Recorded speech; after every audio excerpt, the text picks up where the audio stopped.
Hi, it's Darren from SimNation again. Just wanted to do a quick season-ending recap video for our bowl-bound College Football League, WWCF. Of course, we are now complete as of last night with the season.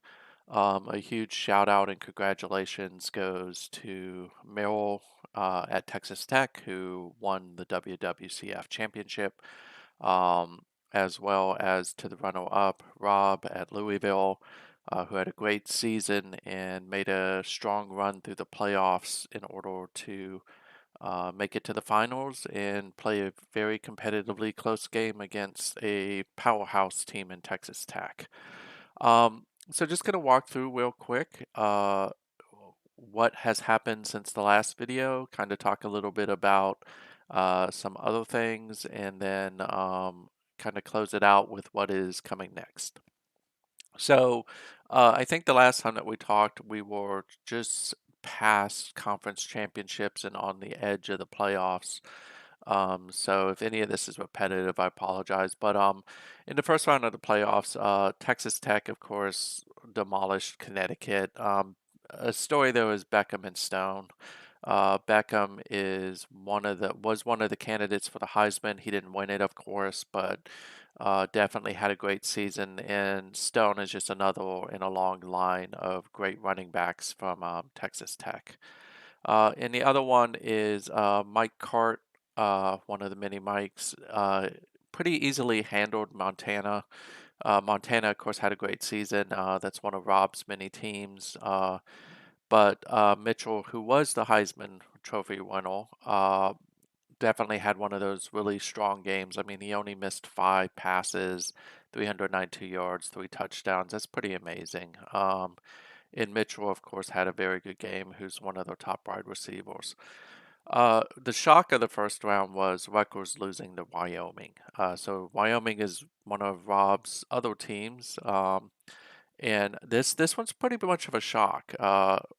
Rutgers was one of the favorites to come into the season and make it to the finals. They won the top five initially, and Wyoming wasn't even on the picture. So great job with Rob. Forsyth had a good game, but didn't get in the end zone, and a great defensive effort from the Cowboys of Wyoming to knock off what was largely probably one of the favorites coming into the season. And of course, Todd was a big reason for that. Um, Wilson with probably a long touchdown there as well. Um, no shock that Arizona pretty easily handled Ball State. Arizona's under Kevin. Ball State, of course, is under Harry. This was one of those games where maybe Ball State had an inside chance until they got on the field, and Kevin just slammed the door shut in the first half by really just running away from it with it 42-10 just in the first half alone. And of course, McCracken was a big reason for that. He's had a really strong year for Kevin. Maryland got past Illinois, so this was me versus one of the other Mikes, Mike Schmigo. Fort played mostly because Crowder got hurt again, and Maryland was able to use its defense pretty effectively to get past what is a pretty decent Illinois squad. In the next game, Louisville versus Notre Dame. This was Rob again versus Kevin's other team in Notre Dame. Uh, a little bit of a shock in that I think that I would have picked Notre Dame to win this one, but uh, definitely Louisville just had a strong season. I mean, they won the Coast, or only loss really in the ACC was to Maryland. And outside of that, they just had put together a really strong season. Lopez had a good game, but really it was the defense that came through in the end. They went on a 19-3 run in the fourth quarter, so maybe Notre Dame was a little bit tired, but definitely this was the beginning of a strong run from Louisville throughout the playoffs. Michigan versus Texas. Michigan, of course, is probably the best CPU team available. Texas, of course, is a Mike Schmigo team. Mike pretty easily handled Texas behind the arm of Rivera, who is a really good quarterback. And this one really wasn't a shock. Mike is pretty dialed in, so it was just a strong game. And then, of course, Rob's other team, TCU, lost to Stanford. And this was Rich versus Rob, and uh, Rich won this one. Stanford just had a tremendous season. Hats off to Rich with getting them competitive, especially in a conference where you had Kevin and Mike in there as well. So, again, throughout the season, it's been Hughes delivering for them, and he did that again in this game. So, I'm gonna move to the second round. There are other teams playing bowls, but I'm probably not going to go through those. Um, I will say that I know that David had a pretty up and down season with Georgia. This is a rematch of a game earlier where they just decided that they liked Georgia and Georgia Tech so much they put them up against each other again. And of course, Georgia Tech is Blue Roos.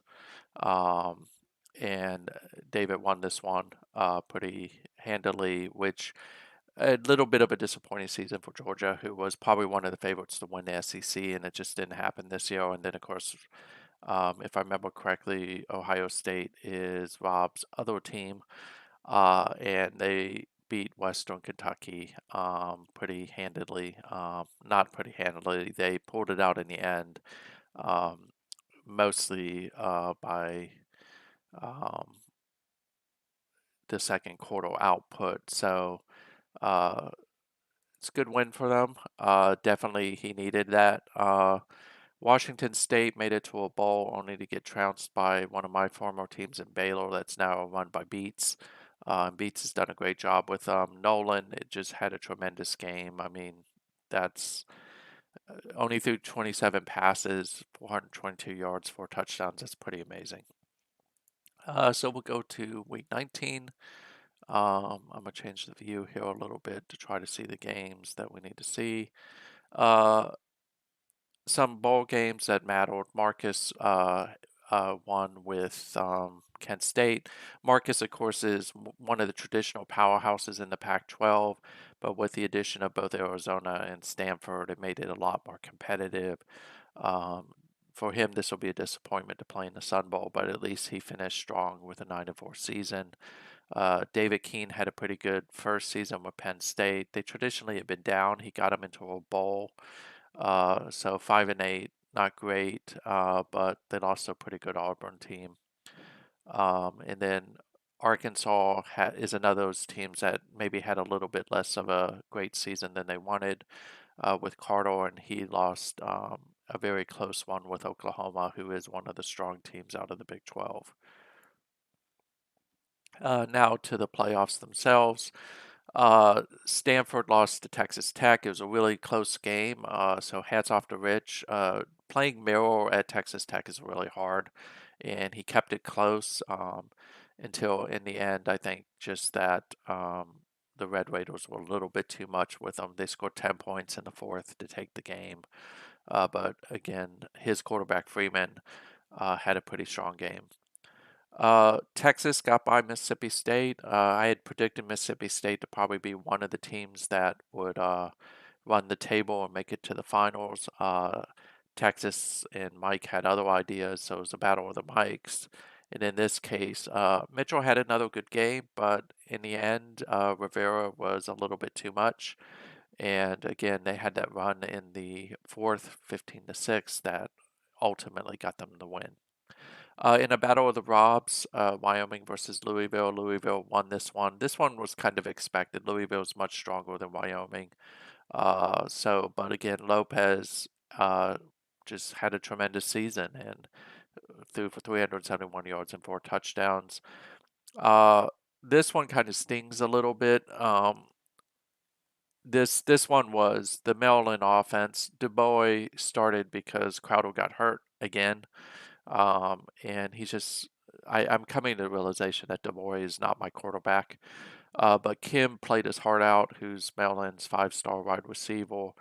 But really, Maryland did a decent job on defense. It doesn't show here, but if you were to look at the box score, what you'd see almost immediately is defensive touchdown, defensive touchdown, defensive touchdown. So 21 of the 35 points for Arizona came off of turnovers from Maryland. And Du Bois just, again, Maryland was doing okay with Crowder in. He was 7-11 for 63, but then, of course, Du Bois came in through 3 interceptions, 1 return for a touchdown, and I think he fumbled the ball too. Yeah, and he fumbled the ball away for another touchdown. So Du Bois was probably the best player on the field for Arizona. But hats off to Kevin. Just he had a really good season this year. Really looking forward to what he'll do next year. So if we go to the semifinals of the playoffs, just a couple quick tidbits here. Harry down to Iowa. Florida was in the running for the SEC, but just missed the playoffs. Um, Mike uh, had Rice pretty dialed in, but just missed the playoffs as well. And again, these rankings aren't the rankings that were held for the playoffs. These are the end of year rankings, by the way, since our season's over. But Rice handled LSU pretty handedly. Tim got by Pittsburgh. Um, and then this was an interesting game where we had two of our better coaches playing off against each other. So this is Spark Khan at Cincinnati versus Mike at Wake Forest. Of course, Wake Forest won that one by a point. It was more of a defensive battle, even though you can't tell by the yardage. Um, and Wake Forest capped off a pretty strong year. So in the semifinals, again, a very close game. Kevin fell late to Texas Tech. McCracken played his heart out, but in the end, it's really hard to stop Miller. They scored the winning touchdown with 17 seconds left on a very, very long pass from Beckham. So Beckham had 323 yards. Uh, Kevin did a pretty good job of just shutting down the rushing attack from Texas Tech, but at the end of the day, that was just a great game, and it was pretty much the case across all the semifinals. Lopez again delivered in this one. Will Texas fought back, but they were losing pretty much the whole game um, before I think Rivera woke up late in the game, and of course Kern got a late touchdown. But again, the story here was Lopez throughout it. So that set up the finals, and the finals, of course, were Louisville versus Texas Tech, and Miller took this game. Uh, Beckham, which is an obscene game. Lopez had again a good game, but he threw 2 picks, which probably contributed to the loss. And then of course, late Miller got a safety on Lopez. 5 sacks on the day. That's pretty strong defensive effort. With Beckham, 452 yards, 2 touchdowns. Again, both running backs had very solid games. It just was a really strong game. I think Texas Tech was just a little bit too much for Louisville, but Louisville has nothing to be ashamed of. I mean, they put together a run that was pretty strong. And I mean, when you think about who they had to go through to get to the playoffs, they had to beat Kevin. Um, that was probably the only easy game they had. Then they had to beat Mike, and then they would have had to beat Merrill. Whereas Merrill's path was Connecticut was a pretty easy one. Stanford was a hard game for them. Rich has Stanford really dialed in, and then they beat Kevin, who's arguably one of the best coaches out of the GDCFL before the merger. So just all around a great season. Miller, of course, was voted as the coach of the year. And I mentioned Mitchell was voted as the winner of the Heisman. So, kind of what's next? So Tuesday I'll flip the season. We'll start the off season, which always starts with hiring coaching staff, followed by transfers, and then we'll get into recruiting before we go to the preseason, where everybody will start getting ready for the season. So if you want to join, this is the perfect time to. We have some really, really good teams that are available. Uh, we'll see some teams drop in prestige, like Maryland's going to drop in prestige because they finished outside the top 10, which was one of their conditions.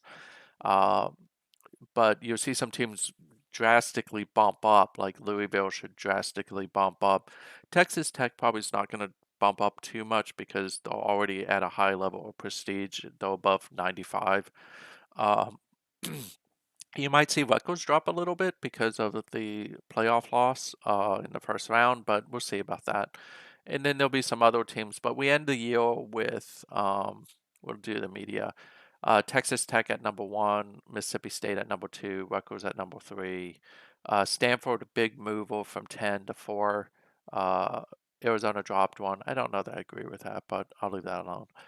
Louisville jumped pretty drastically from 12 to 6.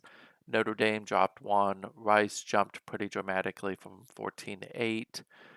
Michigan bumped back one. Texas dropped 5. Wake Forest moved up 5. Florida moved up 3. Maryland, of course, dropped 6. So it'll be interesting to see how it plays out next season. But I think going into next season, uh, it should be pretty wide open again. I think what we learned, if you look at this Texas Tech is a WWCF team, Mississippi State's a GDCFL team, Rutgers is a WWCF, GDCFL, GDCFL, GDCFL, GDCFL, WWCF, GDCFL, GDCFL, WWCF. So you can see a trend is the GDCFL teams did really well, but now there'll be one further season into not carrying the roster. Now recruiting is going to become very important. And this will be really the first season where we see the impact of the GDCFL teams on recruiting. Last season, not really, because most of them didn't have scholarships to burn for recruiting. So recruiting was a lot wider open than it normally was because you had some of the higher prestige teams that couldn't recruit because they didn't have scholarships. Uh, that will be different this year. So definitely looking forward to it. If you want to join us, it's a great league, very competitive, very wide open. Um, Look us up on wwcf.us. We have a web page. It's already been updated. I'd like to update that as quickly as possible so that way Miro can see his championship. It's well deserved on his. If I'm not mistaken, I think this is Miro's fourth championship. Could be his fifth. I think. Well, it's his fourth at Texas Tech. I think he has one at Rutgers, so that would be his fifth. So he joined some pretty elite company in terms of people who have won more than 4. So you got John, who has, I think, if I remember correctly, like 4, maybe 5, between Texas and Michigan when he was coaching there. Harry's got like 3. Um, and then you have a couple of the old guard that are no longer playing. Actually, Miller has, I may have gotten that wrong. 1, 2, 3, 4. He has 6.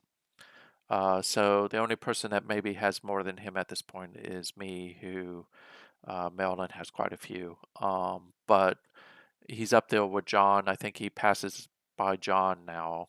Um, but in the last few years, Texas Tech won it this year. The year before it was Rice. So for the past 2 seasons, the Big 12 has won it.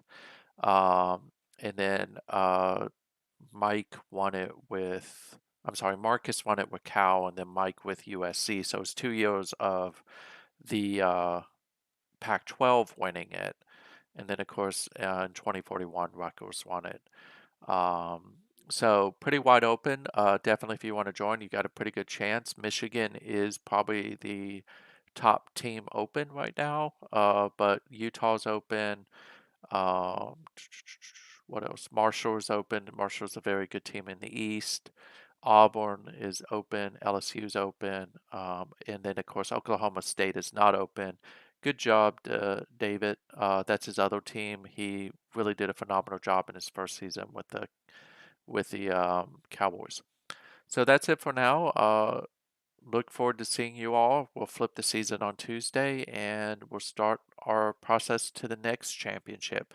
But again, congratulations, Emil, for both Coach of the Year and winning it all. Thank you.